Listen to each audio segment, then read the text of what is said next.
kongsikan tadi tu lah. Sambung masak, bihun akan mula lembut, dia akan mula serap semua kuah-kuah dalam tu. Baru korang masukkan sayur sawi dengan lada besar yang kita slice nipis-nipis macam ni lah. Kacau, nampak tak? Dia dah cantik, tak berminyak sangat, tak basah sangat, tak kering sangat. Korang akan dapat perfect konsistensi bihun goreng yang just nice, boleh makan di hari raya nanti. Okay, nak lagi sedap boleh taburkan daun sup and also bawang goreng, nak bagi kurkap sikit. Ataupun nak lagi best, korang boleh plater sepinggan, makan sekali dengan condiments lah. Macam korang boleh letakkan keropok goreng, apa semua, nak letak cili potong pun boleh.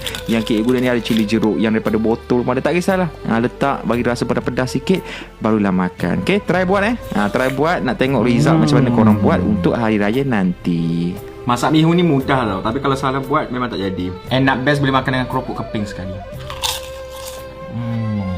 Please lah try. Selamat mencuba dan selamat hari raya.